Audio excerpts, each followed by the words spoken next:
विश्वनाथ भगवान की जय, महाकालेश्वर भगवान की जय, ओंकारेश्वर भगवान की जय, कुबेरेश्वर महादेव की जय।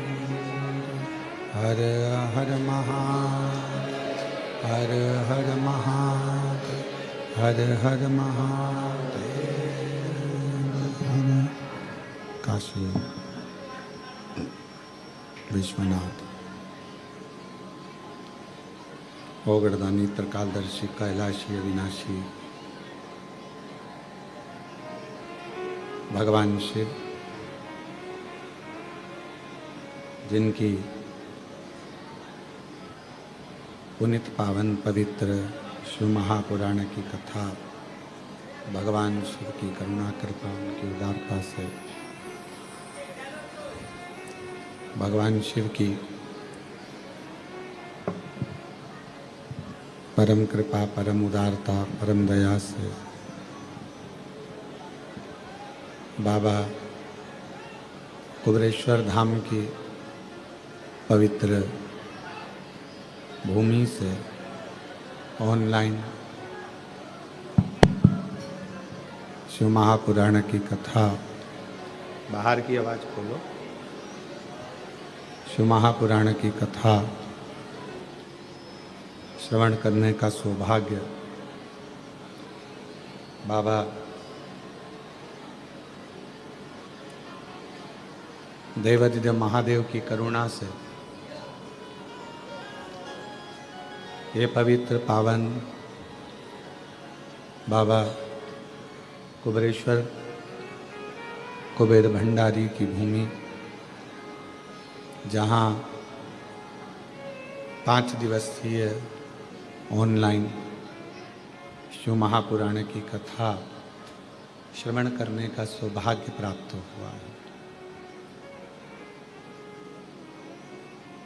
कोई पुण्य आप सभी के हैं जो आप लोग कंकर शंकर का पूजन करने के लिए कुबेरेश्वर धाम आए थे, रुद्राक्ष लेने के लिए बाबा कुबेर भंडारी के दरवाजे पर पहुँचे थे और बाबा की कृपा से आप सभी को ये शिव पुराण की कथा यहाँ श्रवण करने को मिल गई। ये शंकर की बड़ी उदारता और उनकी कृपा है।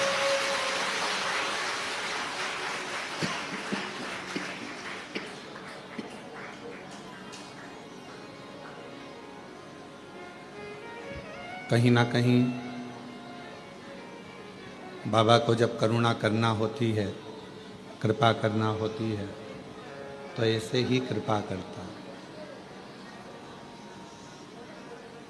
यजमान परिवार जिन्होंने आज व्यासपीठ का पूजन करा, भाग्यशाली हैं जो बाबा देवादिदेव महादेव के धाम पर आकर आपको आज का यजमान बनने का सौभाग्य प्राप्त हुआ। कहीं पूर्व जन्म का कोई पुण्य आपका प्रकट हुआ।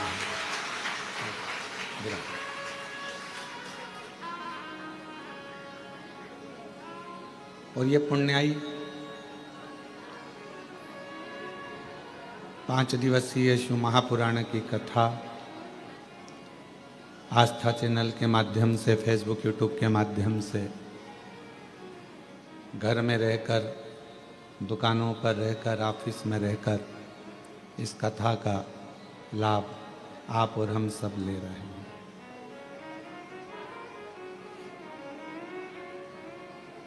एक बहुत पुराना हमने सुना था कि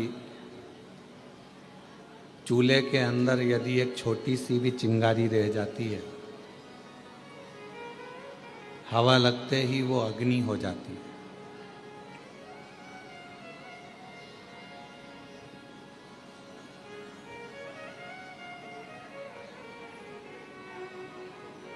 एक छोटी सी चिंगारी बाद में अग्नि का रूप ले लेती है। बस हवा लगी उसमें और उसने अग्नि का रूप लिया।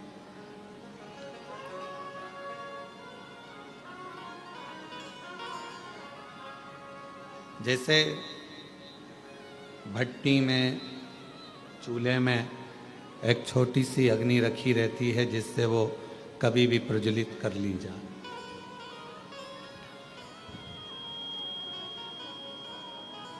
उसी तरह मेरे देवादिदेव महादेव भी जब पृथ्वी पर भेजते हैं, जन्म देते हैं, माँ के गर्भ से आपका हमारा जन्म होता है। और भगवान देवादिदेव महादेव जब माता के गर्भ से आपको और हमको जन्म देते हैं, तब एक भक्ति की छोटी सी चिंगारी हमारे अंदर रख देते हैं। और जब हम पृथ्वी पर जन्म ले लेते हैं, कहीं शिव महापुराण की कथा की हवा हमें लगती है तो हमारी भक्ति की अग्नि फिर प्रज्वलित होने लगती है। और वो भक्ति की जो अग्नि है वो पापों को समाप्त करने के लिए, तृष्णा को, वासना को, अहंकार को समाप्त करने के लिए होती है।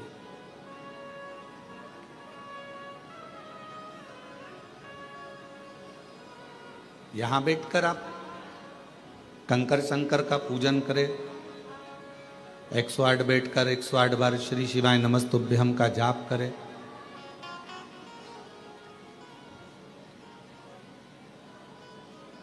बीच बीच में जलवृष्टि भी होती रही, भजन करते रहे, स्मरण करते रहे, नाम जाप करते रहे, और फिर साथ में भगवान शंकर की कृपा से, करुणा से, उनकी उदारता से ये शिव महापुराण की कथा श्रवण करने को मिल गई।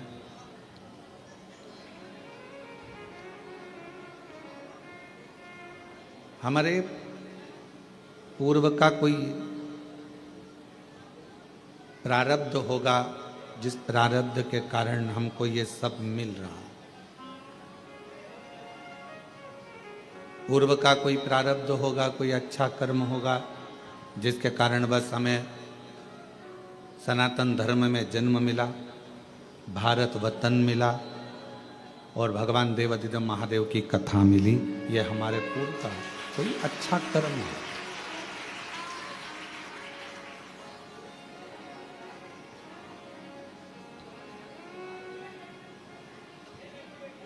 दुनिया में कोई सा भी ऐसा धर्म नहीं है दुनिया में कोई सा भी ऐसा एक मजहब नहीं है जिसमें पत्थर को भी पूछ कर परमात्मा बना दिया जाता हो।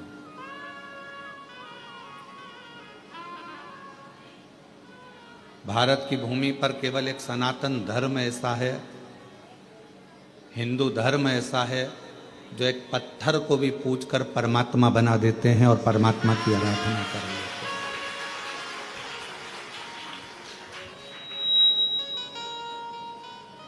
कोई किसी मजहब में, किसी भी मजहब में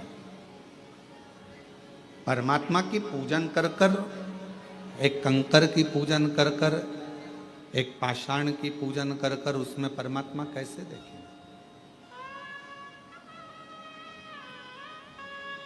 ये बल किसी में भी नहीं। लोग सनातन धर्म की हंसी उड़ाते हैं, हिंदू धर्म की हंसी उड़ाते हैं कि ये तो पत्थर की पूजन कर रहे हैं, नदियों को माता कहते हैं, पशुओं को भी देवता कहते हैं, वृक्ष को भी भगवान कहते हैं, पर्वत को भी भगवान कहते हैं। दुनिया के लोग सनातन धर्म की हंसी उड़ाते हैं। पर दुनिया के लोगों से हम कहें, हंसी ना उड़ाकर आप अपने खुद के मजहब को देखो और हमारे सनातन हिंदू धर्म को देखो। तुम्हारे मजहब में परमात्मा को कंकर से भी नहीं पूजा जाता, उसमें परमात्मा की प्राप्ति नहीं करी जाती। पर हम वो सनातनी हैं जो एक मिट्टी को भी अगर हाथ में उठा लेते हैं तो उसको भी माता कहकर सम्मान देकर उसको अपने मस्तक पर चढ़ा देते हैं। एक मिट्टी को। यहाँ दुनिया के लोग आते हैं, कंकर शंकर की भूमि पर पहुँचते हैं, कंकर बीनते हैं, पूजन करते हैं 5 कंकर की।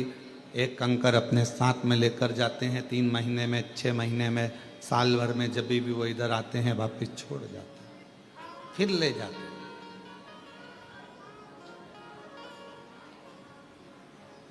उसमें कोई आपका जो विश्वास है, आपका जो भरोसा है, आपकी जो दृढ़ता है, उस कंकर में शंकर को ढूंढने का प्रयास करते हैं।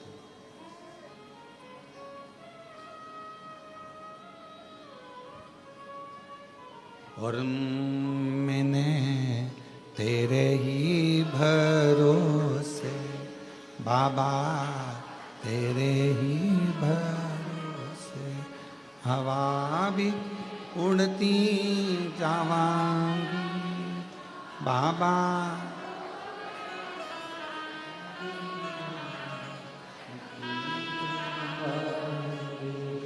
भोले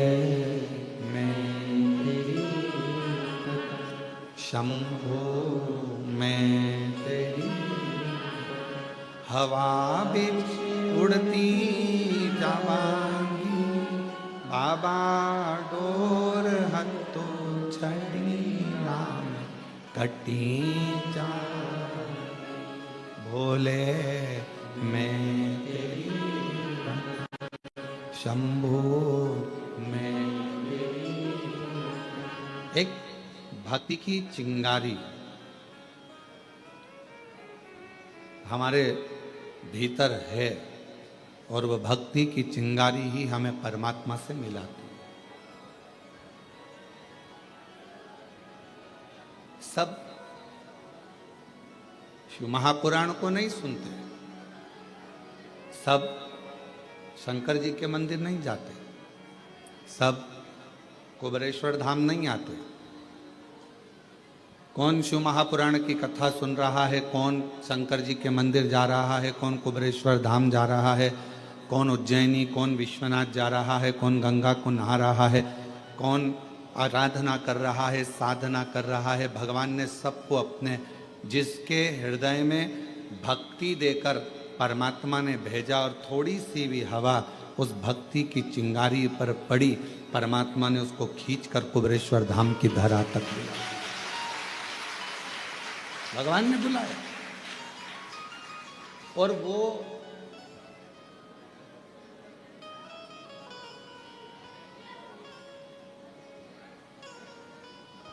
आपने अपने भांजे को फोन लगाया, भांजी को फोन लगाया, दीदी को फोन लगाया कि नहीं तुम्हें राखी पर आना पड़ेगा, राखी पर आना पड़ेगा। फोन लगाने से पहले तुमने दीदी के आने के पहले तुमने तैयारी करी कि नहीं करी? जम के तो बोलो, करी ना? पत्नी ने पूछा क्यों? वो दीदी आने वाली है इंदौर वाली, वो जीजी आने वाली है झांसी वाली, ग्वालियर वाली, क्या दोगे उनको? वो दतिया से आएगी, वो वहाँ भोपाल से आएगी, वो इंदौर से, उसको क्या दोगे? मैंने विचार कर लिया है, उसको 1000 रुपये का लिफाफा दे देंगे, भांजा भांजी को 500 रुपये दे देंगे और दामाद आएंगे तो उनको कपड़े दिला देंगे। मैं बाजार ले जाऊंगा, जीन्स टी शर्ट दिला लूँगा, मैं उनको वस्त्र दिला दूंगा।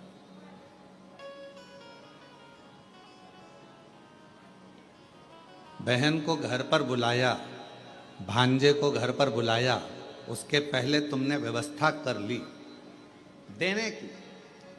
उसी तरह कुबेर भंडारी जिसको बुलाता है कुबेरेश्वर धाम पर, उसको देने की व्यवस्था पहले कर लेता है कि इसको मुझे क्या दे, मुझे क्या प्रदान करना है, मैं क्या दूंगा इसको, क्योंकि ये मेरे यहाँ आएगी और खाली अगर चली गई तो 10 जगह जाकर कहेगी हम तो कुबेरेश्वर धाम होकर आए थे, हम तो होकर आए, हमें बाबा ने दिया नहीं, हमको 3 महीने में वापिस जाना था, हमको दिया नहीं। उसके मन में भाव उत्पन्न हो।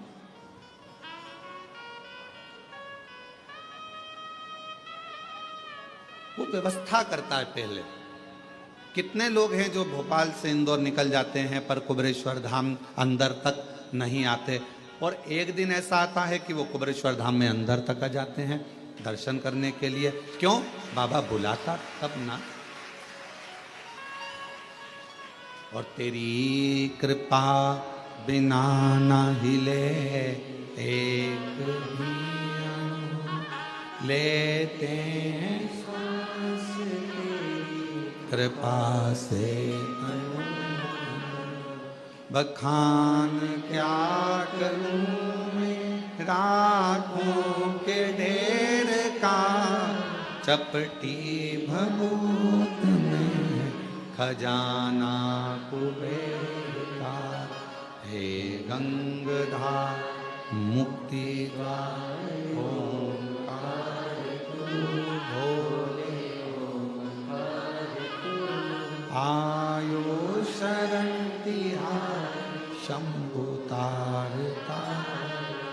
उसने व्यवस्था करी तुमको देने की, तो बाहर रोड पे से तुम अंदर आ, तो उसने इशारा करके तुमको अंदर बुलाया।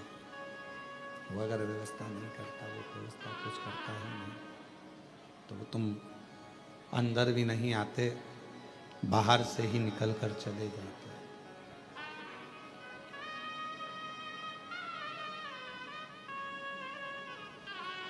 जो आया पहुँचे, बाबा का दर्शन किया, जल चढ़ाया, 108 बार श्री शिवाय नमस्तुभ्यम कहा, कंकर शंकर पूजन करी, मंत्र जाप किया, नाम जाप किया, स्मरण किया,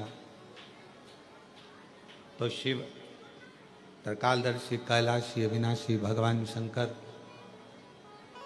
करुणा क्यों ना करें, कृपा क्यों ना करें।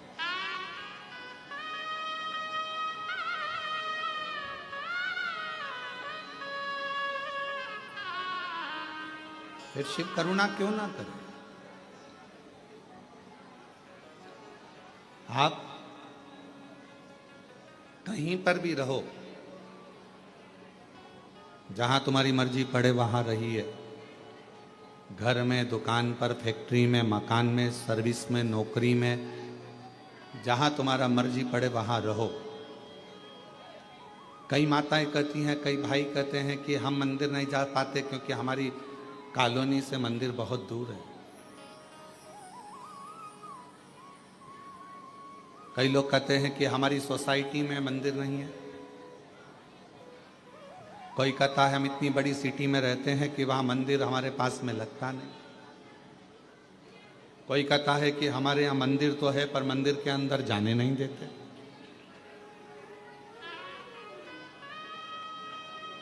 हम मंदिर के अंदर भी नहीं पहुंच पाते। कई लोग हैं और कई तरह की बाधाएं भी हैं मनुष्य के साथ। ऐसा नहीं है कि हमने आपसे कह दिया कि एक लोटा जल चढ़ाने जाओ। साउथ के कई मंदिर ऐसे हैं जिसमें प्रवेश नहीं मिलता, अंदर जाने नहीं देते। और कई कई जगह ऐसी है जहां मंदिर ही नहीं है, बहुत पास में, नहीं जा पाते, बच्चे भी नहीं जा पाते। तो शिव महापुराण की कथा के वायव्य संहिता में एक बड़ी सुंदर बात कही।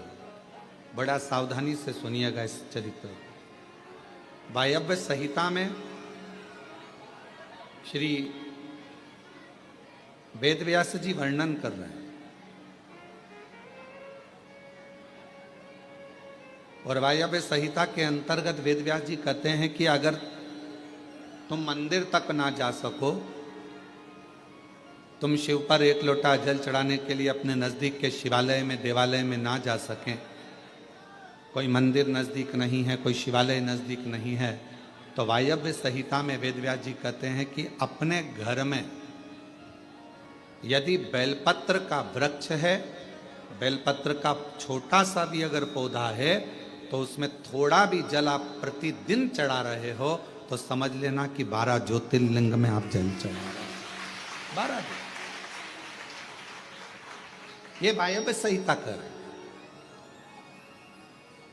मान लो मंदिर नजदीक में नहीं है, बीमारी बहुत ज्यादा है, तकलीफ बहुत ज्यादा है, और कहा हमने कथा में सुना है कि जल चढ़ाने जाना चाहिए, तो वहां बेलपत्र का अपने गमले में एक छोटा सा पौधा लगा, छोटा सा पौधा, और छोटा सा पौधा लगाकर उस पौधे की परवरिश करो, जल चढ़ाओ। जब वो पौधा बड़ा हो जाए तो किसी बगीचे में जाकर, कहीं शिवालय में, देवालय में, कहीं पर एकांत में उस पौधे को लगा दो।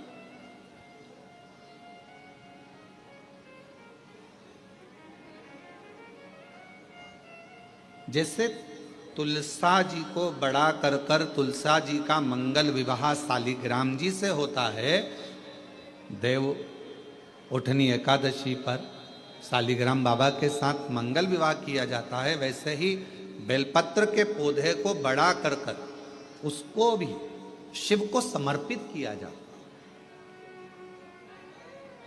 भगवान शंकर को समर्पित किया जाता है।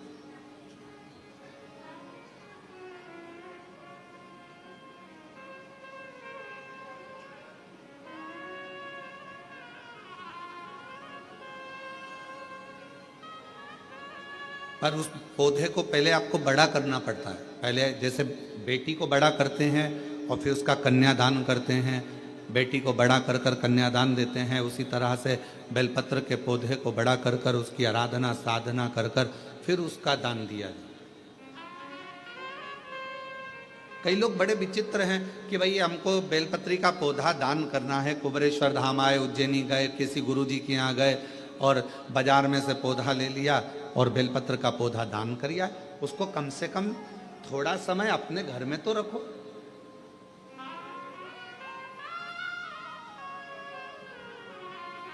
गौदान का नियम मालूम है आपको? कितना लोग जानते हैं गौदान के नियम को? गौदान का नियम होता है, कई लोग बेटी के विवाह में गाय दान करते हैं, कई लोग कोई शांत हो जाता है तो 12वें में 13वें में गाय दान करते हैं ना, गौदान करते हैं। तो उसका नियम क्या है? गौदान का नियम होता है कि गाय को अगर दादा परदादा के लिए दान कर रहे हो, वो चले गए, शांत हो गए, उनके 12वें में, उनके 13वें में, उनके 1 महीने के बाद अगर आप दान कर रहे हो, 12वें 13वें में दे रहे हो, या कन्यादान बेटी का कर रहे हो, उसमें गौदान कर रहे हो, या तुम्हारा मन हुआ का गौदान करना है हमारे पूर्वजों, तो पहले उस गाय बछड़े को अपने घर में रखकर उसकी सेवा करना पड़ेगी 1 रात्रि 2 रात्रि, उसके बाद गौदान करो। पहले उसकी सेवा तो करो।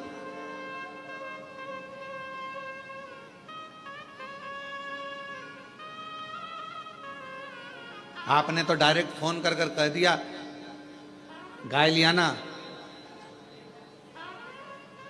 दान करना है। पंडित जी ने संकल्प छुड़ाया, गाय दरवाजे पर आई और 1 मिनट में संकल्प छूटा। पंडित जी से कहा ले जाओ गाय, लेके जाओ जल्दी से, गाय बछड़ा लेकर जाओ। पंडित जी गाय बछड़ा लेकर चले, ढीले कम करो, गाय बछड़ा पंडित जी लेकर चले। ये श्रेष्ठता नहीं। तुलसा जी का पौधा घर में रखकर उसको पोषित कर कर बड़ा कर कर फिर शालिग्राम भगवान से विवाह कर कर फिर दिया। बेलपत्र का पौधा पहले बड़ा कर कर अपने घर में थोड़ा सा, नहीं ज्यादा रख सकते तो 8 दिन 7 दिन 5 दिन 15 दिन 20 दिन 1 महीना 2 महीना 4 महीना 6 महीना जितना आपका रख सकते हो रखकर फिर किसी जगह पर लगाए। क्यों? क्या जरूरत है गुरुजी अपने घर में पौधे को रखकर फिर दान करना, अपने घर में पौधे को रखकर फिर कहीं लगवाना, अपने घर में पौधे को पहले परवरिश कर कर फिर कहीं उसको लगवाना?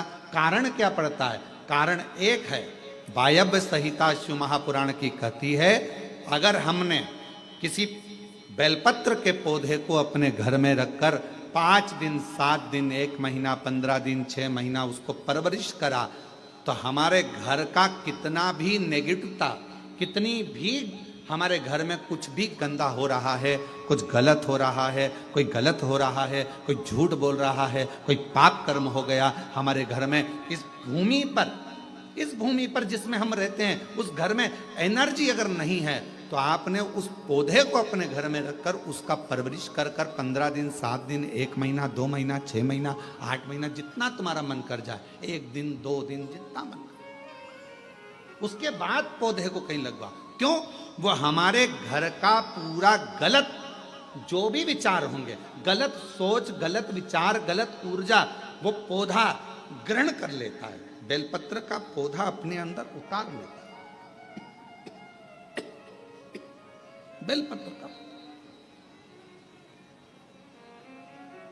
और बाद में फिर वो बेलपत्र के पौधे को हम ले जाकर कहीं रोपित कर देते हैं तो उसकी ऊर्जा हमारे घर पर हमेशा रहती है, हमेशा। कैसे? इसके सत्य प्रमाण क्या हो सकता है? तो सत्य प्रमाण का स्मरण करिएगा। एक गाय को 5 दिन 7 दिन 9 दिन 15 दिन अपने दरवाजे से रोटी दीजिए, 9 दिन रोज रोटी दो, 10वें दिन गाय तुम्हारे दरवाजे पर आकर खड़ी हो जाए। बोलो खड़ी होगी कि नहीं होगी? जम के तो बोलो, खड़ी होगी ना। गौ माता को तुमने रोटी दिया, अब गाय रोज आकर तुम रोटी खा ला रहे, 2 दिन 3 दिन 5 दिन तुमने रोटी दिया तो गाय आकर खड़ी हो जाएगी। एक कुत्ता को तुम्हारे दरवाजे पर रोटी देना चालू करो, 8 दिन बाद वो कुत्ता तुम्हारे दरवाजे पर बैठना चालू कर देगा। बोलो सही है कि गलत है? जम के तो बोलो, ठीक है। एक पक्षी के लिए 2 दिन 5 दिन 7 दिन अपने घर के छत पर अनाज डालकर देखो, 7 दिन के बाद पक्षी तुम्हारे दरवाजे पर तुम्हारे छत पर आना चालू करेंगे कि नहीं करेंगे? बोलो बोलो, जम के बोलो। पक्षी आ रहे हैं, गाय आ रही है, कुत्ता आ रहा है, किसी को दे रहे हो आप तो वो आ रहा है। उसी तरह जब हम हमारे घर में एक बेलपत्र के पौधे को बड़ा करते हैं और बड़ा करने के बाद उस बेलपत्र के पौधे को तुम कहीं पर भी इंदौर में रहते हो, सीहोर में आकर तुमने लगा दिया। खरगोन में रहते हो, बरहानपुर में जाकर लगा दिया। ग्वालियर में तुम्हारा मन पड़े तुम अपने घर के आसपास में भी कहीं पर भी उस पौधे को तुम रहते यहाँ हो 200 मीटर की दूरी पर, 500 मीटर की दूरी पर, 5 किलोमीटर पर, 10 किलोमीटर, कहीं पर भी जाकर उस पौधे को लगा दो। वो पौधा तुम्हारे घर में कितनी भी नेगेटिवता रहेगी, वो पौधा अपने आप तुम्हारे घर की गंदगी को खींचता रहेगा, नेगेटिवता को खींचता रहेगा, कहीं पर भी रहे, किसी भी जगह।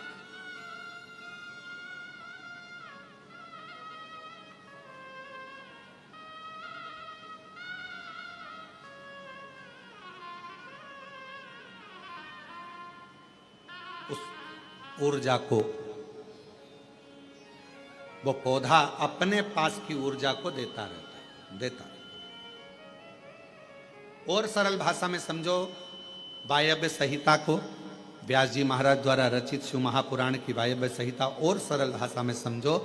बेटी को शादी कर दिया, बेटी चली गई अमेरिका, ठीक है। अमेरिका में जाने के बाद, अमेरिका में पहुंचने के बाद बेटी को तुम्हारी याद आ रही कि नहीं आ रही है? जम के बोलो जरा। आ रही। तुम्हें बेटी की याद आ रही कि नहीं आ रही है? आ रही।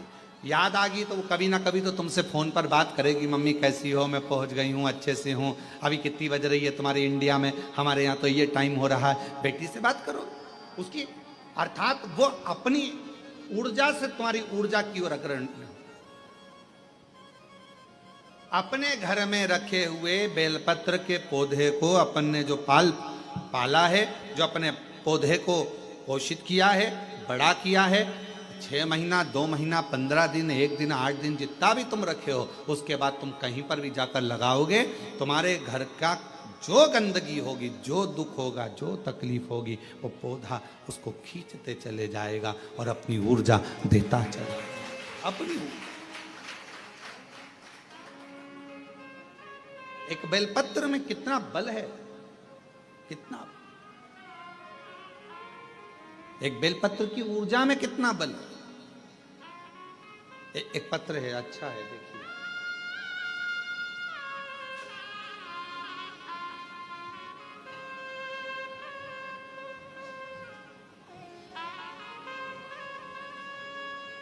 मेरा नाम शिवानी चौहान है।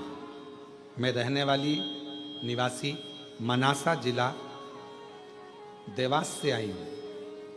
मनासा जिला देवास से आई हूँ। कहीं बैठी हो तो पीछे से आकर बेलपत्र प्राप्त कर सकती हूँ। गुरुजी, मेरे बच्चेदानी में गठान हो गई थी।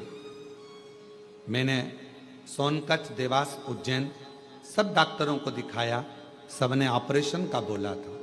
फिर मैंने शिवजी पर चढ़ा हुआ जल और बेलपत्र को खाना, डीले कम करो डीले, बेलपत्र खाना शुरू किया। शिवजी पर चढ़ा हुआ जल और बेलपत्र खाना शुरू किया। फिर मैं 5 दिन के बाद डॉक्टर को बताने गई तो उन्होंने बताया कि गठान गल चुकी है, ऑपरेशन की कोई जरूरत नहीं है।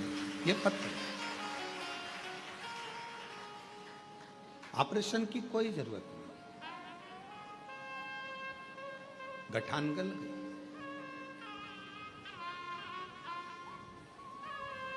शिव कथा कहती है, शिव महापुराण की कथा कहती है, शिवजी पे चढ़ी हुई, शंकर भगवान पर चढ़ी हुई एक बेलपत्र, आप जब शंकर जी पे चढ़ी हुई बेलपत्र को लेकर अपने घर आते हो, शिवजी पे चढ़ी हुई एक बेलपत्र जब अपने घर पर आती है, भले आपने घर पर लाकर उसे रखा या खाया, 5 मिनट, 2 मिनट, 1 मिनट बेलपत्र लेकर आए, पानी के लोटे में डालकर या जल का पात्र लेकर आए और वो बेलपत्र तुम्हारे घर में पहुंची, 1 मिनट भी अगर शंकर पर चढ़ी हुई बेलपत्र तुम्हारे घर में है तो तुम्हारे घर के हजारों दुख को वो समाप्त कर देती है। एक क्षण, एक क्षण के अंदर हजारों।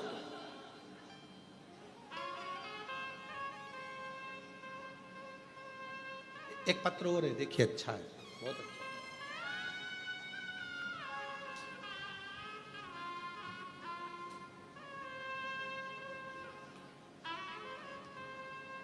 मैं ममता, पति का नाम बंटी, शहर अलीगढ़ में जयगंज की निवासी हूँ। मेरा नाम ममता, पति का नाम बंटी, शहर अलीगढ़ में जयगंज की निवासी हूँ। कहीं बैठी हो तो पीछे से आकर एक बेलपत्र ले सकती हूँ। एक लोटे जल का मैं क्या बखान करूँ। मेरे 5-5 महीने में बच्चे खराब हो जाते थे, गिर जाते थे। डॉक्टर ने कह दिया था कि मेरी बच्चादानी में कोई समस्या है, जिसकी वजह से मेरे बच्चे 3 से 5 महीने के अंदर मर जाते हैं, जिससे मैं और मेरे पति पूर्ण रूप से टूट गए। हमारी सब उम्मीदें खत्म हो गई। क्यों? क्योंकि डॉक्टर ने कह दिया था कि संतान सुख नहीं हो सकता। तभी मेरी एक सहेली, एक पड़ोसी ने पशुपतिनाथ व्रत और आपकी कथा के बारे में बताया, तो मैंने पशुपतिनाथ का व्रत करना शुरू किया। कथा सुनना लगी आपकी, और मेरे पति एक लोटा जल लेकर मंदिर जाने लगे। एक दिन कथा में आपने आंकड़े की जड़ का प्रयोग बताया। बाबा की कृपा से 3 महीने भी नहीं हुए थे कि मेरा फिर गर्भ ठहर गया। लेकिन गर्भ चौथे महीने में आते से ही पहले जैसी परेशानी आने लगी। डॉक्टर ने कहा कि तुम्हारी बच्चादानी फिर बेकार हो रही है, इसमें टांके लगाना पड़ेंगे। तब हमने कहा, घबरा गए, डर गए। कहा ठीक है सर, हम 2 दिन के बाद में फिर हम शिव जी के मंदिर जाते। बेलपत्र लाकर खाना प्रारंभ करा, श्रीफल वाला नारियल वाला प्रयोग करा, और फिर वापिस हम डॉक्टर के पास जब अल्ट्रासाउंड कराने के लिए गए तो डॉक्टर ने कह दिया कि अब तुम्हें टांके की जरूरत नहीं है, और बाबा ने चाहा तो तुम्हें बच्चा अच्छा हो जाएगा। मैं फिर वापिस धीरे धीरे तकलीफ बढ़ने लगी। डॉक्टर के हिसाब से लगा कि बच्चा पूरा नहीं होगा। घबरा गए। तब फिर बाबा की बेलपत्र लाते, अपने पास में रख लेते। ना जाने उस बेलपत्र में ऐसा क्या कि बेलपत्र को लाते से ही दुख कटना प्रारंभ हो गया, और बाबा की कृपा से डॉक्टर भी सोच में पड़ गए। 5 जनवरी 2024 को मुझे पुत्र रत्न की प्राप्ति हुई, जो पूर्ण रूप से स्वस्थ है। ये एक बेलपत्र के अंदर, एक बेलपत्र के बल कितना आ जाए।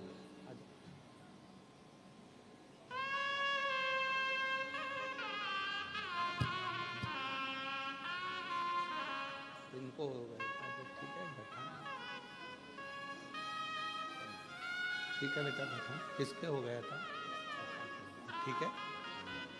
बाबा की कृपा से गठान पूर्ण तरह से बेलपत्र का प्रयोग करने से पूर्ण तरह से ठीक हुई। एक बार जोरदार ताली बजाकर साथ।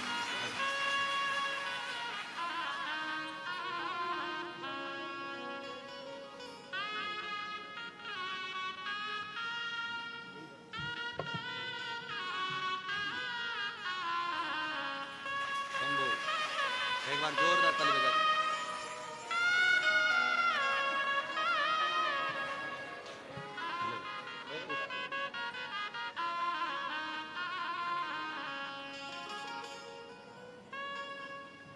जो जैसी कामना लाया, वो वैसा ही फल पाया।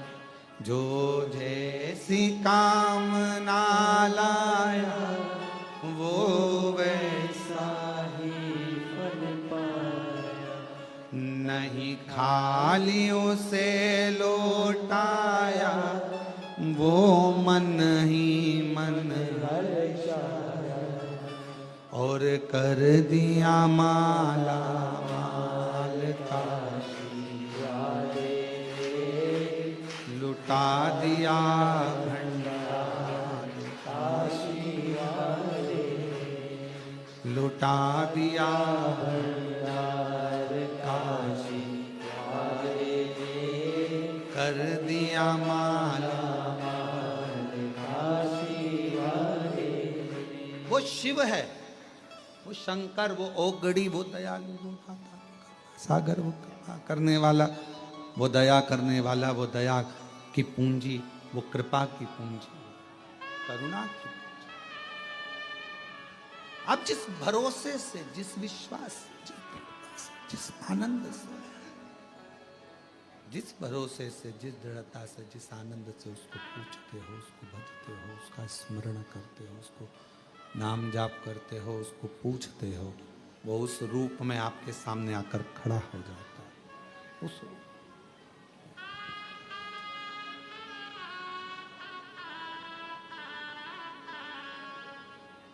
आपको लग रहा होगा कि आप शिव महापुराण की कथा सुनने के लिए बैठे हो, पर उसको चिंता हो रही होगी कि आया है तो इसको कुछ ना कुछ देकर भेजना पड़ेगा।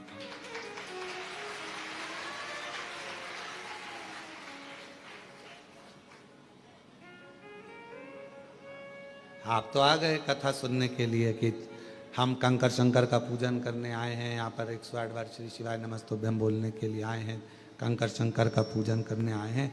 कथा मिल गई सुनने के लिए, हमको कथा मिल गई सुनने के लिए। इतने खुश हो रहे हो आप लोग, तो आपको कथा मिल गई सुनने के लिए, पर उससे तो पूछो उसको कितनी तकलीफ हो रही होगी। आ गई अब देना तो पड़ेगा, हो जाना तो पड़ेगा। विचार करो, उसको टेंशन है, थोड़ा आया है, देना है इसको कुछ ना कुछ। वायव्य संहिता कहती है कि बेलपत्र का पौधा, बेलपत्र जीवन में एक ऊर्जा प्रदान करता है।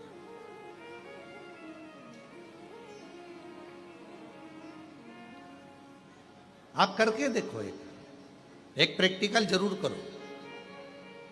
थोड़े दिन अपने घर में एक बेलपत्र के पौधे को रखो, छत पर, गार्डन में, गच्ची पर, बाहर, उसकी सेवा करो, उसका जल चढ़ाओ। फुर्सत मिल जाए तो 2 मिनट बैठकर उसके पास में आप श्री नाम श्री शिवाय नमस्तुभ्यम लीजिए।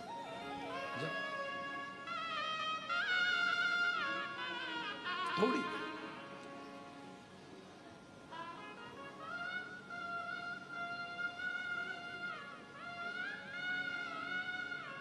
हमारे यहाँ बाबा का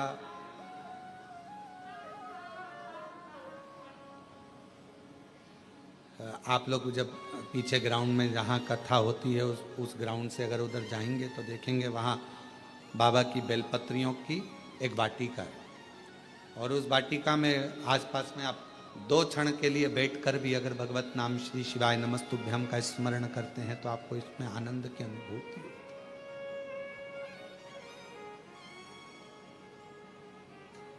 आनंद की अनुभूति होती है शिव नाम से।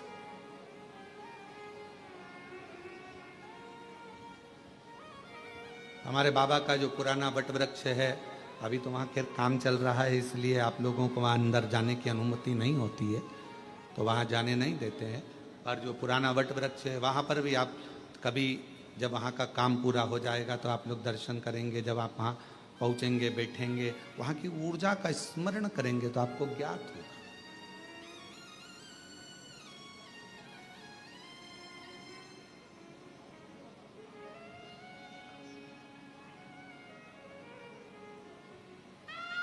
कितनी ऊर्जा, कितना बल एक बेलपत्र के पत्र में होता, कितना बल।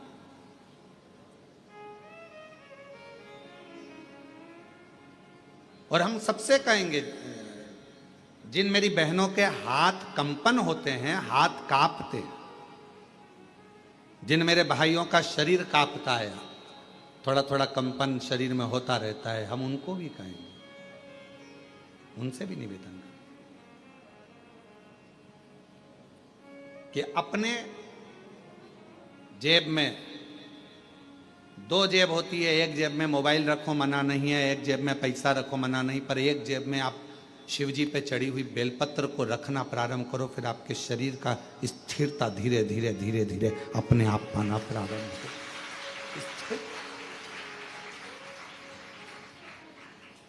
जिनका शरीर कांपता है, डॉक्टर का इलाज करवाओ। डॉक्टर शिव का एक रूप है, दवाइयाँ लो, गोलियाँ लो, जांचें कराओ, पर साथ में कहीं अगर बेलपत्र का पौधा है, बेलपत्र का वृक्ष है, उस बेलपत्र के वृक्ष की छांव में थोड़ी देर बैठकर, बेल के वृक्ष की छांव में बैठकर श्री शिवाय नमस्तुभ्यम का स्मरण करो। 8 दिन 15 दिन कर कर देखो, 16वें दिन हमको पत्र लिखकर भेजना कि तुम्हारे हाथ पैर कांपने में थोड़ी आनंद हुआ कि नहीं हुआ, ठीक होना चालू हुआ कि नहीं। ऊर्जा, एक बेलपत्र की पत्ती में वो बल होता है, एक बेलपत्र के वृक्ष में वो बल होता है जो सुख प्रदान करता है।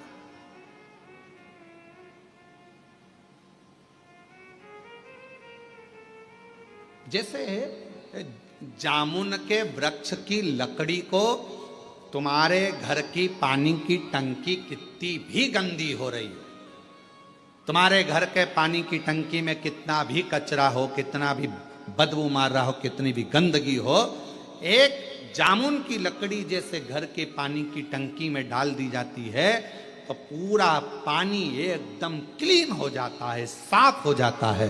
उसी तरह बेलपत्र का एक छोटा सा पत्ता भी हमारे जीवन को ना जाने कितनी सफाइयां कर देता, कितना पाप कर्म, कितना दुख, कितना कष्ट, कितनी तकलीफ है।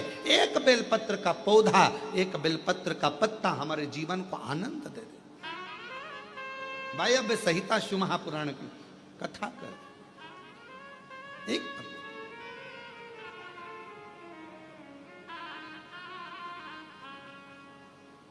वो माता एक कीर्तन गाती हैं, इस बेलपत्र में क्या बल है जिसमें मेरा भोला मगन है। क्या बल है इस बेलपत्र में, क्या बल। कल हरतालिका तीज रहेगी, 26 तारीख की हरतालिका तीज है। कल पूरा भारत, पूरा विश्व, जगह जगह पर माताएं फुलेरा बांधेंगी। उस फुलेरे का दर्शन करने के लिए भले तुम्हारा व्रत हो चाहे ना हो, पर 5 फुलेरे का दर्शन अवश्य कर कर आओ, अपने जीवन को धन्य धन्य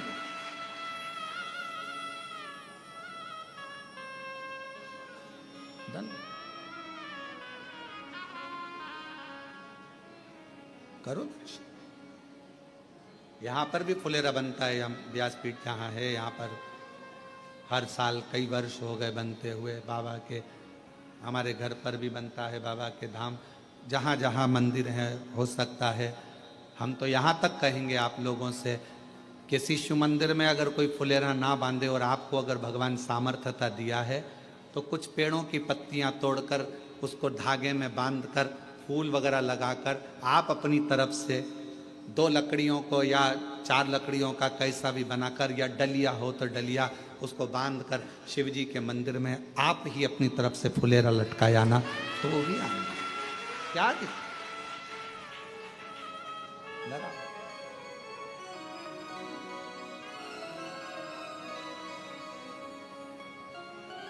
टेढ़ा सा मुकुट सिर पर, वो कहते हैं ना, टेढ़ा सा चंद्र सिर पर रखा है किस अदा से, करुणा भरी है, करुणा भरी निगाह से, और बिन मोल बिक गए जब से छवि फूलों में सज रहे, गोरा के त्रिपुरारी फूलों में सज रहे, गोरा के त्रिपुरारी और साथ सज रहे, और साथ सज रहे, हिमवान की दुलारी और साथ सज रही, हिमवान की दुलारी फूलों में सजे रहेंगे, गोरा के त्रिपुरारी फूलों में सजे रहेंगे, गोरा के त्रिपुरारी और साथ सज रही, और साथ सज हिमवान की दुलारी और साथ सज रही हिमवान की दुलारी। वो एक आनंद बेलपत्र के पत्र में, वो आनंद एक बेलपत्र के पौधे में। चंदन की लकड़ी को कीचड़ में पटक दो तो भी सुगंध देती है। चंदन की लकड़ी को अलमारी में बंद कर दो तो भी सुगंध देती है। चंदन की लकड़ी को एक कपड़े में बांध कर रख दो तो भी सुगंध देती है। चंदन की लकड़ी को छत पर रख दो तो भी सुगंध देती है। चंदन की लकड़ी को जमीन में गाड़ दो तो भी सुगंध देती है। चंदन की लकड़ी चाहे कीचड़ में पटको चाहे कचरे में पटको, पर चंदन की लकड़ी अपनी सुगंध दिए बिना नहीं रहती। उसी तरह बेलपत्र अपना असर दिखाए बिना रह नहीं सकता। बेलपत्र और बेलपत्र का पौधा अपना असर दिखाए बिना रहता नहीं है। वो उसकी ऊर्जा वो दिखाता, उसका ऊर्जा हमें सुख देता। शिव जी के मंदिर में जाओ ना तो तुम वहां से प्रसाद मांगो ना मांगो, पर एक बेलपत्र का प्रयास करा करो। हाँ, यहाँ लोग आते हैं बेलपत्र, कई माताएं पूजन कर कर चली जाती हैं, वहां बेलपत्र पड़ी रहती है, कई माताएं उसको उठा लेती है, धोती है, खा लेती।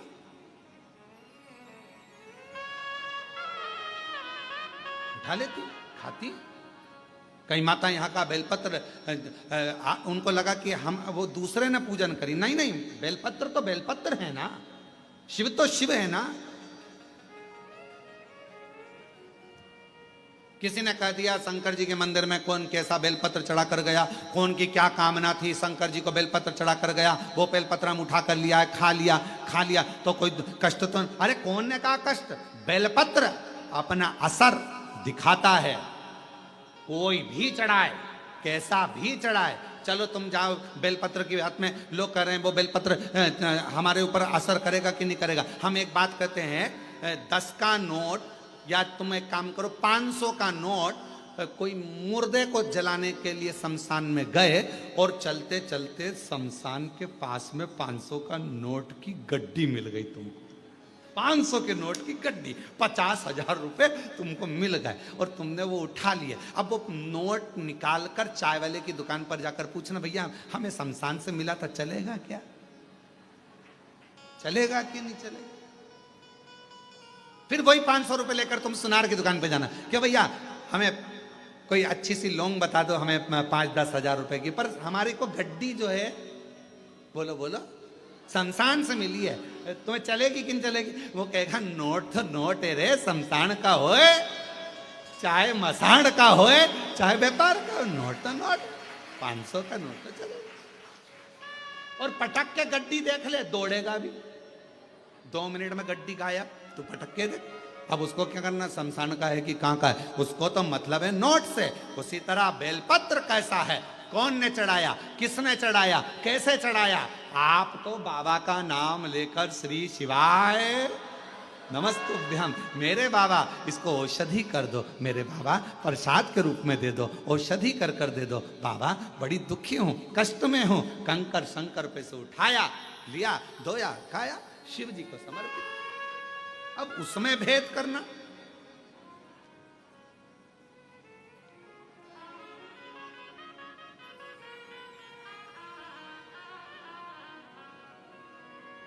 नोट तो नोट है, चाहे वो शमशान में हो, चाहे वो मकान में हो, चाहे वो बंगले में हो, चाहे वो झोपड़े में हो, नोट अपना काम अपनी जगह का।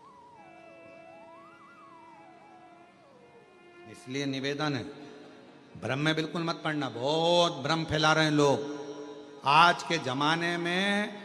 पहले लोग शिव जी को जानते नहीं, मानते नहीं, और अब जब से शिव महापुराण की कथा दुनिया के लोग श्रवण करना चालू करे तो शिव पुराण के ऊपर शंकर जी पर ज्ञान देने वाले 4 गुने हो गए। ऐसा मत करना, शिव जी रूठ जाएंगे, ये मत करना।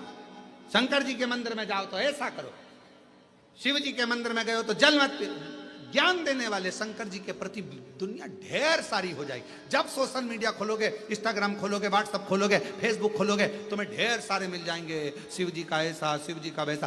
कहीं मत पढ़ो, तुम तो तुम्हारे पास में गीता प्रेस गोरखपुर की शिवपुराण लेकर आओ, घर में पढ़ो और अध्ययन करो। और जब कुबेरेश्वर बाबा की कृपा हो जाए और कभी तुम्हारे को टीवी पर कथा श्रवण करने को बाबा कुबेर भंडारी की सुनने को मिल जाए, तो उस पर स्मरण करो कि बाबा ने हमको क्या कुछ सुनो, भटकना नहीं है। जब कोई 10 तरह की बातें बताने लगे कि अपन ने सुन रखा है कि बेलपत्र खाने से रोग मिटेगा, अपन ने सुन रखा है कि शंकर जी पे चढ़ा हुआ जल हमारा कल्याण करेगा, फिर कोई ज्ञान दे तो टीवी बंद कर दो। फिर कोई कहे कि ऐसा मत करो वैसा मत करो, तो मोबाइल में रील चैन, फिर अपने को नहीं देख, क्योंकि अपना विश्वास टूटता, अपना भरोसा टूटता। एक तरफ तो हम भरोसा कर रहे हैं कि हमारा शंकर हमारे दुख हरेगा, और दूसरी तरफ हमने किसी के मुंह से ऐसा सुन लिया, फिर हमारा भरोसा टूट गया, ऐसा करूंगी तो ऐसा हो गया, मतलब मन फिर दो हो गए, फिर डोल गए। अभी तक एक मन था, मतलब जिससे प्रेम करा उसके प्रति तुम्हारा इतना समर्पण हो गया कि नहीं शादी करूंगी तो तेर से ही करूंगी, भले तू भेंगा हो पर तेर से ही करूंगी, चाहे कुछ भी हो तेर से चाहे कहीं नहीं जाऊं, बस तेर से करो। अब थोड़े समय के बाद मालूम पड़े फिर मन डोल गया कि नी, इससे ज्यादा धन तो कहीं दूसरी जगह पर है। फिर अब निकल मन,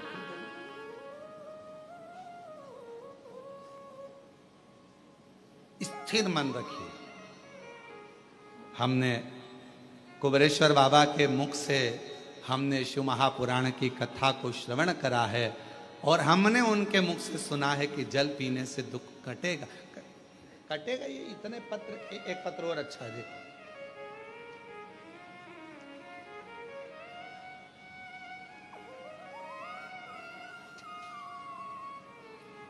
अभी कुछ समय बाद हम यहाँ पर एक बड़ा एक रूम बना रहे हैं कांच का।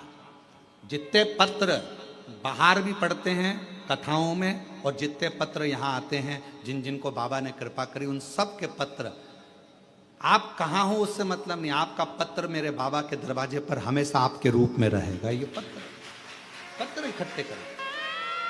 जो दुनिया के लोग कहते हैं कि कुबेरेश्वर धाम, तो उनको आकर उन पत्र को दर्शन करना चाहिए। तुम्हारा मन पड़े, निकालो और पढ़ो कि पत्र में क्या लिखा है, कितनी कृपा।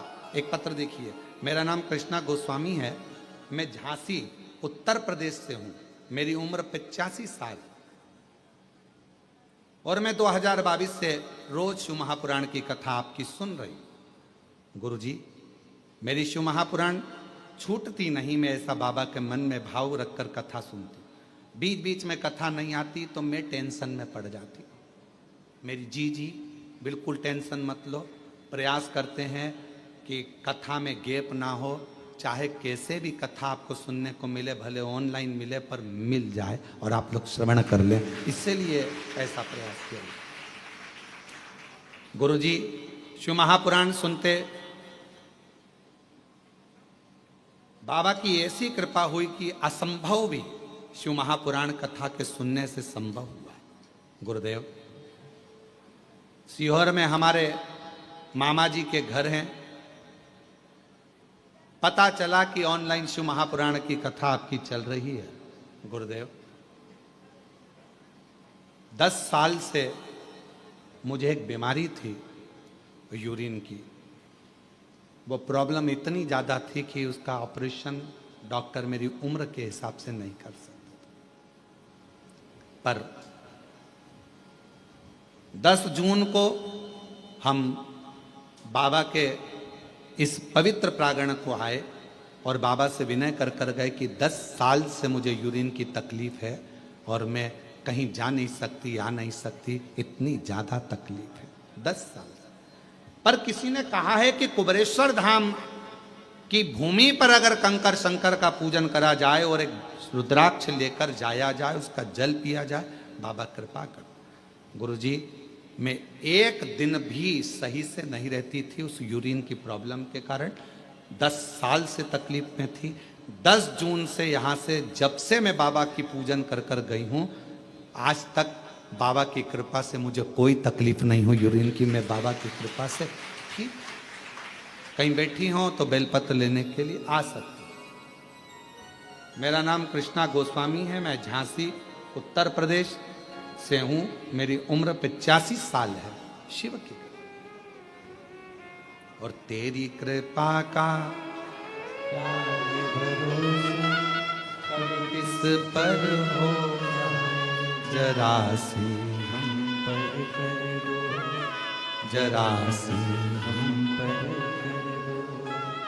तेरी कृपा का क्या है भरोसा, कब किस पर हो जाए, जरा सी हम पर कर दो, जरा सी हम पर कर दो। जिस पर भी हो गई तेरी कृपा करुणा, वो भव पार हुआ, भव पार हुआ। पकड़ लेना जितना उसका भी बाबा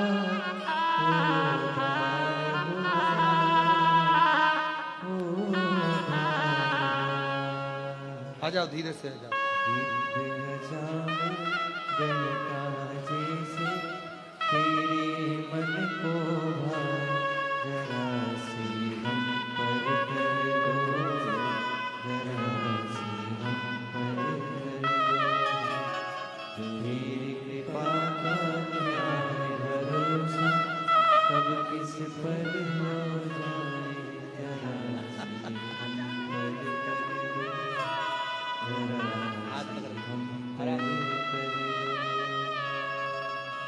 जिस पर भी हो गई कृपा करुणा, वो भव पार हुआ, भव पार हुआ। पापी हो चाहे जितना उसका भी बाबा उद्धार हुआ,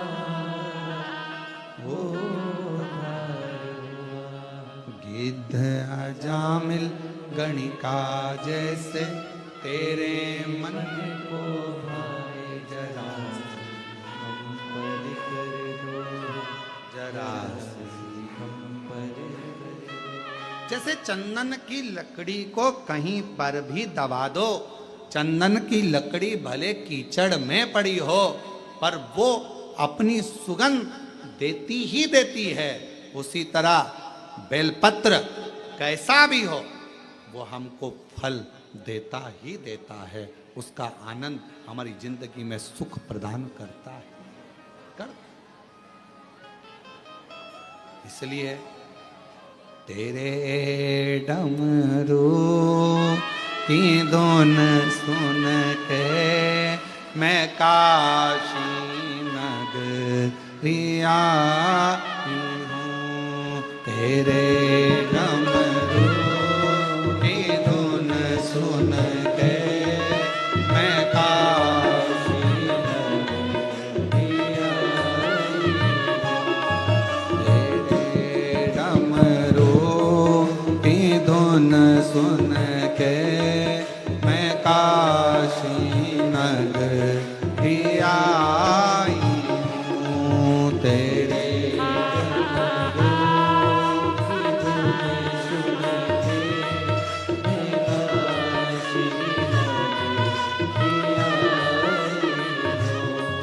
मैं काशी नगरी आई हूँ, मैं काशी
भोले ओ बम भोले मैं काशी नगरी आई हूँ। सुना है हमने ओ भोले तेरी काशी में गौरा है।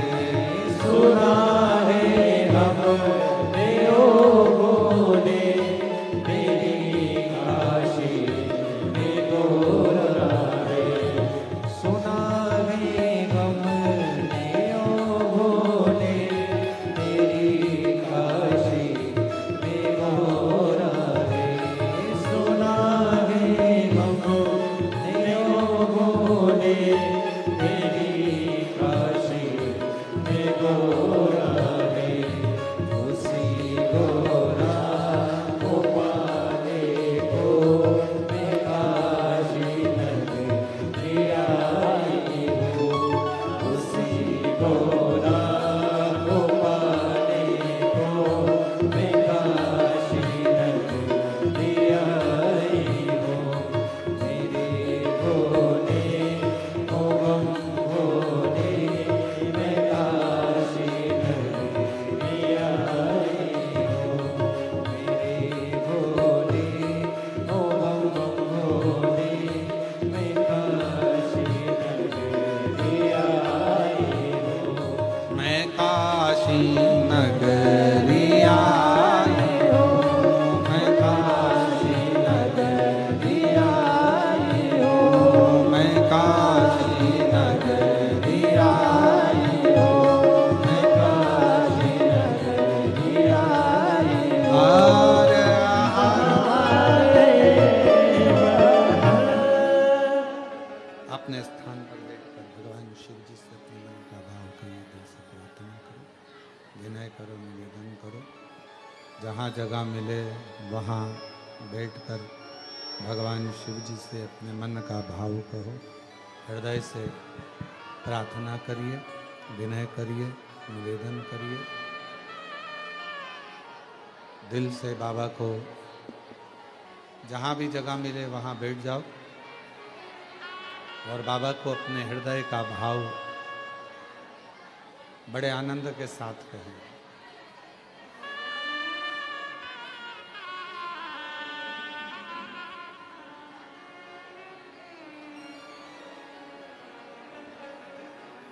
शिव जी को आनंद से प्रार्थना करिए।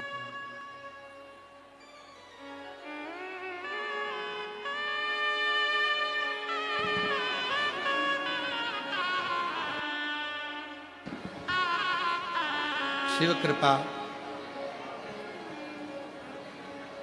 भगवान देवादिदेव महादेव, भगवान शंकर, करुणा सागर, दया सागर भगवान शिव, ओगड़दानी बाबा से अपने मन का भाव बड़े आनंद के साथ हृदय से करिएगा, प्रार्थना करिए, दिल से निवेदन करिए।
शिव शंकर जपो तेरी माला, भोले बाबा जपो तेरी माला, भोला सब दुख काटो,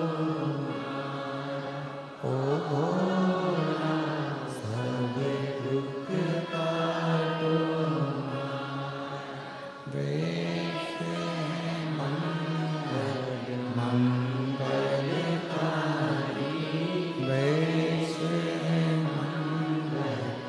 मंगलकारी, शमशान वासी हमारा, शमशान वासी हमारा, ओ भोला सब दुख काटो,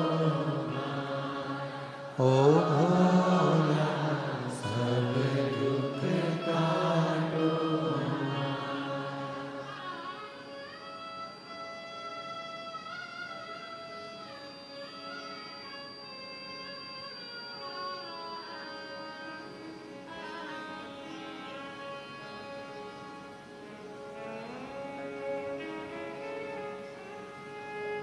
बाबा देवादिदेव महादेव भगवान शिव, ओगड़दानी कालदर्शी कैलाशी विनाशी भगवान शंकर, दया करने वाले दातार भगवान शिव, करुणा करने वाले करुणा सागर भगवान शंकर, जो नित्य नूतन कृपा करते हैं, दया करते हैं, करुणा करते हैं, जैसे भगवान देवादिदेव महादेव भगवान शंकर की करुणा, कृपा, दया, उनकी उदारता, उनकी करुणा। एक बेलपत्र की पत्ती में, एक बेलपत्र की पत्ती में, एक बेलपत्र के वृक्ष में जो बल होता है, जो ऊर्जा होती है, वो ऊर्जा कोई साधारण नहीं होती। शिव महापुराण की वायव्य संहिता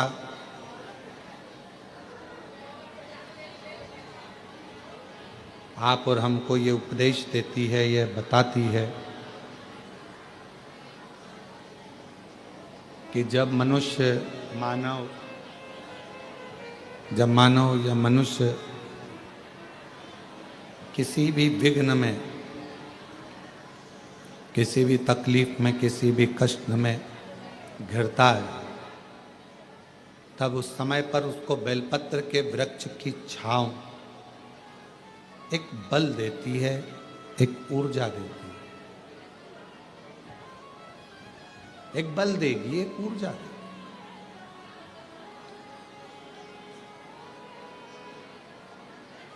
हरतालिका तीज का प्रारंभ जैसे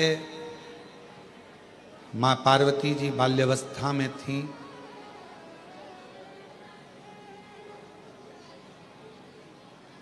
पिताजी उनका ध्यान रखते और कहते कि कहाँ भटक रही हो तुम, क्यों इधर उधर जाना, कहाँ पहुँचना, क्यों जाना। तब पार्वती जी ने एक गुफा के अंदर, पार्वती जी ने, माँ जगत जननी जगदम्बा माता पार्वती जी ने एक गुफा के अंदर, एक कंदरा में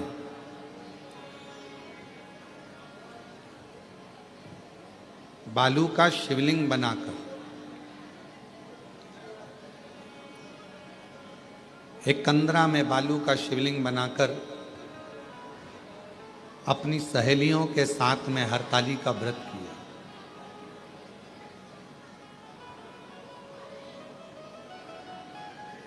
भले दुनिया की दृष्टि में ये हो सकता है कि कई माताएं कहती हैं कि हमारा तीज का व्रत तो श्रावण महीने में हो गया, किसी का व्रत छोटी तीज के रूप में, कोई का व्रत बड़ी तीज के रूप में हो गया, कोई का व्रत कहीं, कोई का व्रत कहीं हो गया। पर शिव महापुराण की कथा कहती है तुमने कोई सी भी तीज का व्रत करा हो वो सब स्वीकार है माँ को, पर हरताली का व्रत एक ऐसा व्रत है जिसमें आप व्रत ना भी करें तो भी फुलेरे का दर्शन कर कर उस व्रत का पूरा पुण्य फल आप प्राप्त कर सकते हैं। हरतालिका व्रत करें ना करें, पर उस व्रत का केवल फुलेरे का दर्शन कर कर भी हम फल प्राप्त कर सकते। फल शिव कथा करें, भगवान शंकर का चरित्र कराए, शिव महापुराण की कथा भगवान शंकर का पवित्र चरित्र कर रहा है, शिव तत्व कर रहा है। छोटी सी अवस्था है मां पार्वती जी की, छोटी सी अवस्था।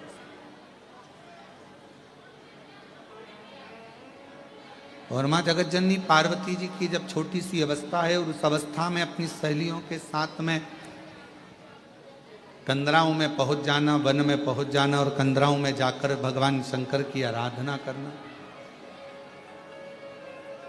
अर्थात शिव महापुराण की कथा हमको सीख देती है कि अपने घर के बच्चों को, छोटे छोटे घर के जो बच्चे हैं उनको प्रयास करा करो कि उनको ये सीख दी जाए कि तुम शंकर जी के मंदिर में एक लोटा जल चढ़ाने के लिए जाओ, जल समर्पित करने के लिए जाओ। एक कथा आप लोगों ने श्रवण करी होगी श्रीमद् भागवत कथा में कि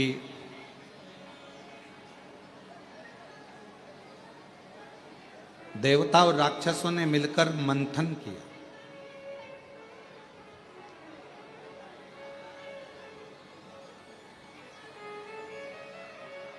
और देवता राक्षस मिलकर मंथन कर कर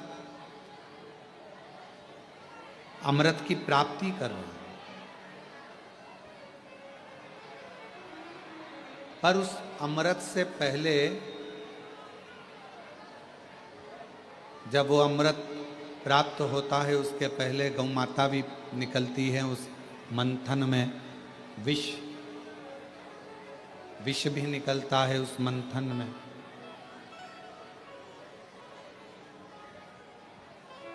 गौ माता भी सभी को, ऋषियों को, गुरुजनों को दी गई।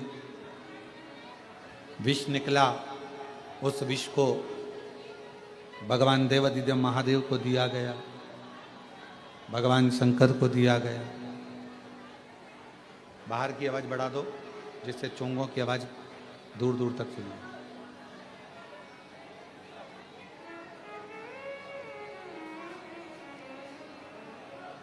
फिर आखिरी में शिव महापुराण की कथा कहती है फिर अमृत प्राप्त हुआ, अमृत। और कितनी बड़ी सुंदर विचित्र कथा है शिव महापुराण में। देवता और राक्षस मिलकर मंथन करे, उस मंथन में बाद में अमृत की प्राप्ति हुई।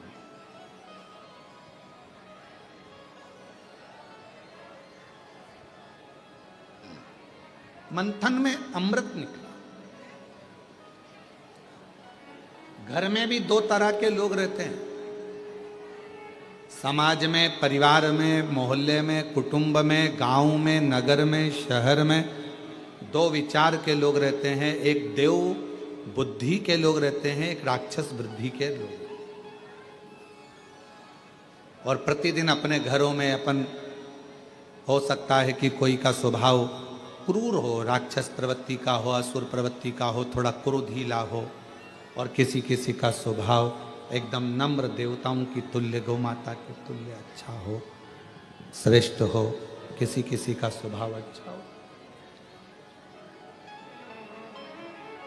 अब इसमें शिव महापुराण की कथा कहती है, भगवान शंकर का चरित्र कथा है, शिव तत्व कथा है, शंकर जी की कथा कहती है।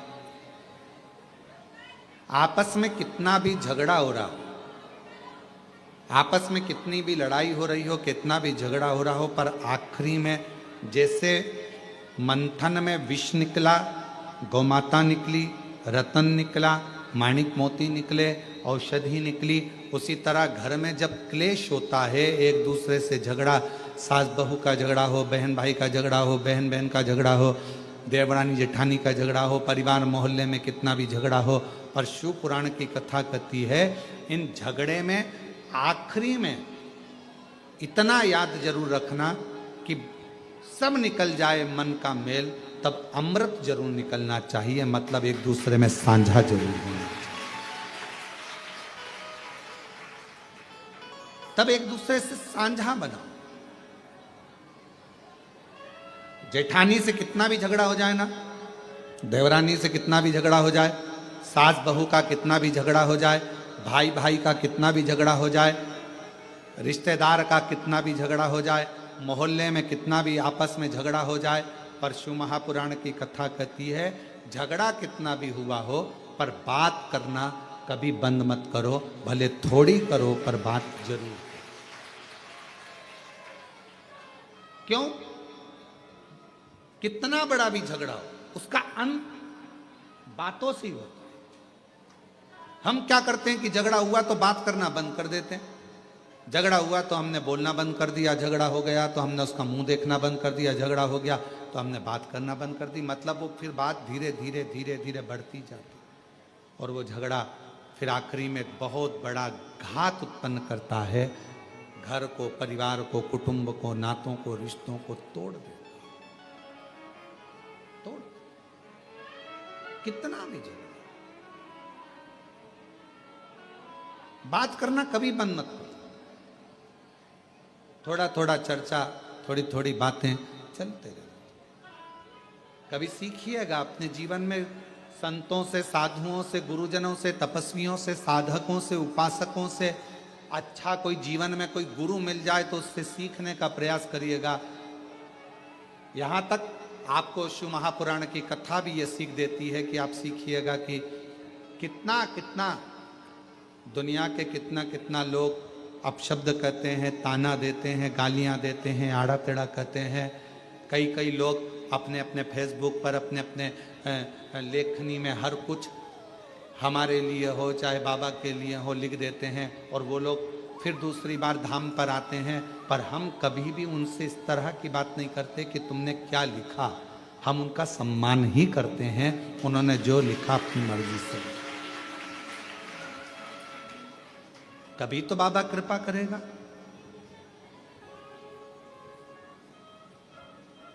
दुनिया के लोग न्याय करने में जल्दबाजी कर सकते हैं, पर मेरा शंकर भगवान, मेरा कुबरेश्वर बाबा एक ना एक दिन न्याय जरूर करता है।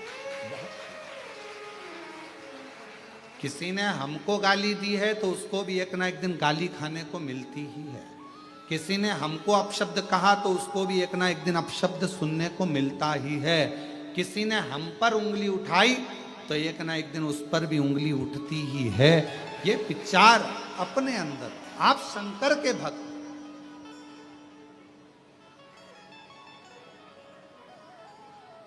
आप विद्वान हैं, आप किसी पर उंगली उठा रहे हो तो एक दिन कोई बड़ा विद्वान आपको भी मिलेगा, आप पर भी उंगली उठाए, फिर उसको भी कोई मिलेगा तो वो भी उंगली उठाए। इसलिए अपने निर्णय को, अपने न्याय को परमात्मा पर छोड़ दो, हम उसके आश्रित। जेठानी ने झगड़ा कर लिया, बात करना बंद कर दिया, देवरानी ने झगड़ा कर लिया, बात करना बंद कर दिया, सास ने झगड़ा कर दिया, बहू ने बात करना बंद कर दिया, बहू ने करा तो सास ने बात, ना आपस में बातचीत चालू रहने दो। कभी ना कभी ये झगड़ा एक ना एक दिन ठंडा होगा, और जब ठंडा होगा तब फिर आप और दुनिया के लोग फिर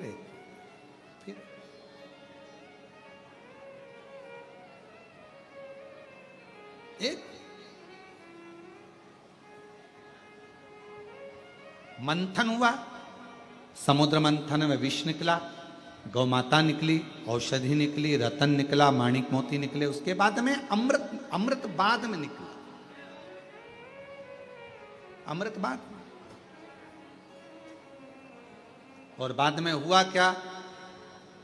आखिरी में हुआ क्या? भगवान नारायण, भगवान विष्णु मोहिनी स्वरूप धारण कर आ गए, और मोहिनी स्वरूप धारण कर आए, और जितने जितने असुर थे, राक्षस थे, वो सारे राक्षस उस मोहिनी स्वरूप को देखने में लग देखने उस मोहिनी स्वरूप। आज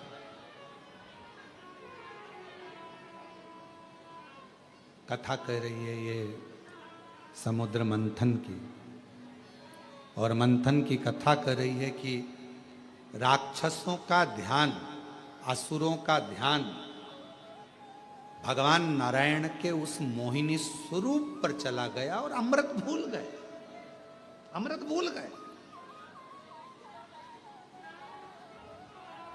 अब अमृत पर उनका ध्यान नहीं है, अब उनका ध्यान गया है उस स्वरूप पर। इतनी सुंदर स्त्री, इतनी सुंदर मोहिनी स्वरूप, इतना सुंदर नारी है, इतना सुंदर नारी है, इतनी सुंदर नारी, इतनी सुंदर नारी, उस नारी पर, उस स्वरूप पर ध्यान, उस स्वरूप पर ध्यान। अब अमृत याद नहीं आ रहा, अब अमृत नहीं दिख रहा।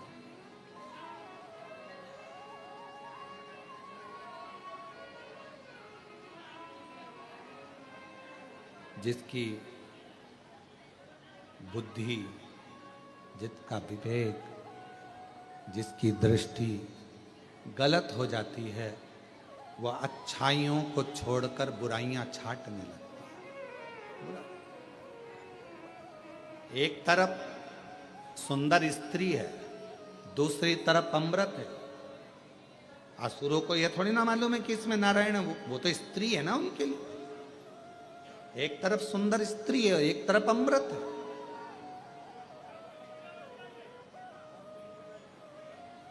अब तुमने इतनी मेहनत करी है, इतना मंथन किया है, इतना सारा मंथन करा तो उसमें अमृत निकला है, तो तुम्हारा ध्यान उस पर अमृत पर जाना चाहिए। 4 बैग होते हैं, 4 बैग हैं। 4 बैग में एक में कपड़ा भरा हुआ है, एक में सामान भरा हुआ है, एक में अपना ओढ़ने का बिछाने का भरा हुआ है, सब सामान रखा है। 4 बैग में से एक बैग ऐसा रहता है जिस बैग में आपका 200, 500, 1000, 2000 रुपये रखे रहते हैं आने जाने के लिए। कोई मोबाइल रखा रहता है, कोई सामान रखा रहता है। तो आप सबसे ज्यादा ध्यान कौन से बैग का रखते हो? उसी का रखोगे ना जिसमें अपना धन होगा, जिसमें अपना मोबाइल होगा, जिसमें अपना पर्स होगा, जिसमें अपना सामान होगा। ध्यान तो वही आएगा। पर देवताओं ने इतनी मेहनत करी, असुरों ने इतनी मेहनत करी, मंथन कर कर अमृत निकाला, तो असुरों का ध्यान तो उस अमृत की ओर जाना चाहिए था, पर असुरों का ध्यान सुंदरता पर चले गए। बड़ी सुंदरता,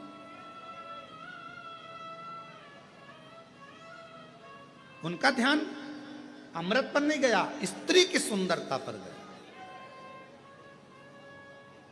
जिंदगी में ऐसा मोड़ आता है, व्यक्ति आकर्षण की ओर खिंचता चला जाता है। आकर्षण,